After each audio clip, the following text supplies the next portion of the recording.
Tomar bulletin की शुरुआत करेंगे। मिल्कीपुर विधानसभा उपचुनाव की कमान संभालने के बाद सीएम योगी एक्शन में है।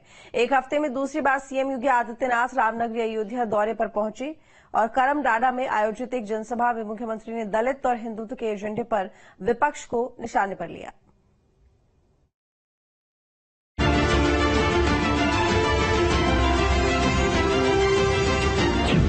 मिशन मिल्कीपुर पर सीएम योगी, एक हफ्ते में दूसरी बार अयोध्या दौरा, हिंदुत्व के पिच पर विपक्ष को घेरने की तैयारी, बांग्लादेश में दलित हिंदुओं पर अत्याचार, सीएम ने विपक्ष की चुप्पी पर उठाया सवाल। इस दलित कार्ड के जरिए एसपी ने अयोध्या में बीजेपी को शिकस्त दी। अब सीएम योगी उसी दलित कार्ड के जरिए विपक्ष को घेरने की तैयारी में है। अयोध्या दौरे पर पहुंचे सीएम योगी ने बांग्लादेश में हिंदुओं पर हो रहे अत्याचार का मुद्दा उठाया। मुख्यमंत्री ने कहा कि बांग्लादेश में रह रहे ज्यादातर हिंदू दलित हैं। इसके बावजूद विपक्ष इस अत्याचार पर चुप है क्योंकि वो यहाँ के वोटर नहीं है। याद रखना, जो बांग्लादेश में हो रहा है, जो चर्चाएं हो रही थी अभी, वहां 90% जो हिंदू बचा है वह दलित समुदाय से है।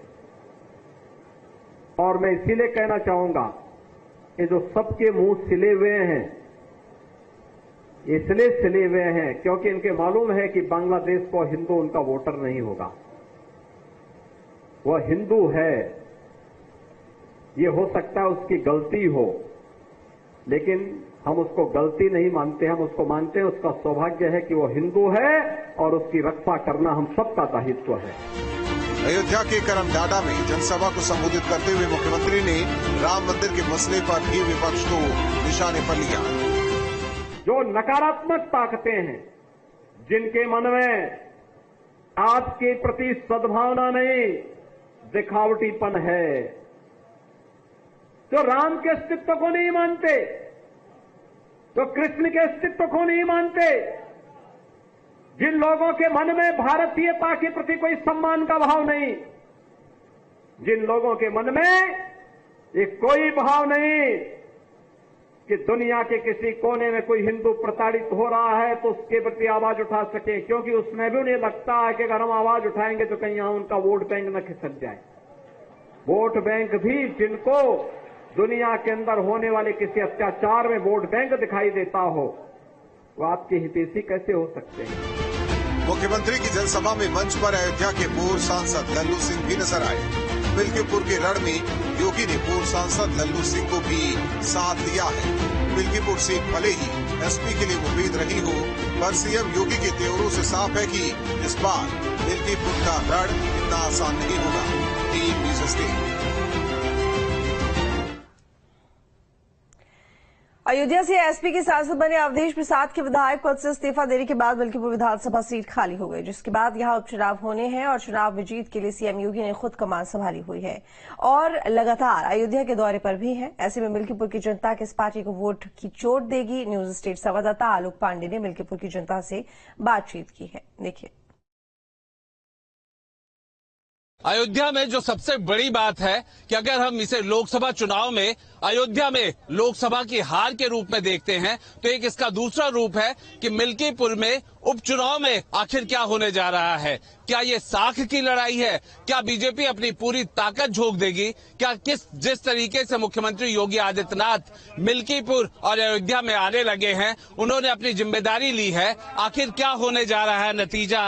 क्या मिल्कीपुर को मान लें कि भारतीय जनता पार्टी हर कीमत पर मिल्कीपुर के उपचुनाव को जीतना है, हर हाल में जीतना है, और उसको जीतने के लिए हर हाल में भारतीय जनता पार्टी ने, हमारी पूरी की पूरी प्रदेश की टीम ने, पूरी की पूरी जिले की टीम ने यह एक अच्छी योजना बना करके काम शुरू किया है। और आज उत्तर प्रदेश के माननीय मुख्यमंत्री जी ने अपने इसी मिल्कीपुर के करमडाडा के गांव में अयोध्या विद्यापीठ में आकर के आज चुनाव की एक तरह शुरुआत ही कर दिया है। उन्होंने अपने इस मिल्कीपुर के उपचुनाव को जीतने के लिए सब तरीके के हम सबको उपाय भी बताए हैं। हम निश्चित रूप से मिल्कीपुर चुनाव जीतेंगे, हर हाल में मिल्कीपुर का उपचुनाव जीतेंगे। मिल्कीपुर का चुनाव जीतेंगे। उपेंद्र जी जरा आइए और जरा समीकरण बताइए कि यहाँ पे समीकरण क्या है। बतौर पत्रकार आप देखते रहे हैं, यहाँ समीकरण क्या है,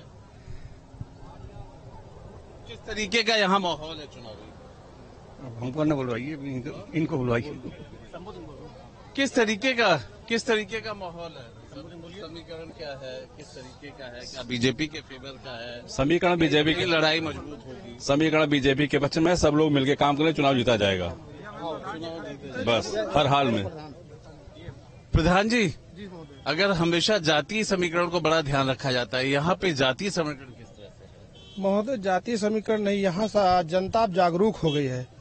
अगर आप जातीय समीकरण की बात करेंगे तो मैं इसको आप गलत मानता हूँ। इसलिए मानता हूँ कि मेरी ग्राम पंचायत में 85% जातीय समीकरण, लेकिन मैं सवर्ण बिरादरी से आता हूँ, फिर भी ग्राम प्रधान हूँ। एक बार गलतियाँ होती है, उससे सीख मिल गई है। हम क्या कह रहे हैं? गलती एक बार होती है, बार बार नहीं होती है, और इंसान से ही गलती होती है। जहाँ तक गलती, हाँ, अब दोबारा गलती नहीं होगी, जिससे भी हो। आज मंच में बहुत सारे लोगों ने कहा गलती हो गई अयोध्या से, फिर गलती हो गई, क्या भरपाई होगी? नहीं, निश्चित भरपाई होगी। भारतीय जनता पार्टी अगर अच्छी सोच से अच्छे प्रत्याशी को, और खास करके स्थानीय प्रत्याशी को मिल्कीपुर से अगर उतारेगी तो निश्चित रूप से भारतीय जनता पार्टी का सपना पूरा होगा। चुनाव की बात हो, जीत की बात हो, कहीं न कहीं समीकरण का असर बेहद महत्वपूर्ण होता है। वो जाति का समीकरण हो सकता है, प्रत्याशी का समीकरण हो सकता है, वो सरकारों के भी आंकड़ों का और समीकरण हो सकता है। अब इन सब चीजों में देखना यही है कि आखिर अयोध्या के बदले क्या मिल्कीपुर के उपचुनाव को जीतकर बीजेपी कहीं न कहीं उस बात को जो अक्सर समाजवादी पार्टी सामने रखते हैं,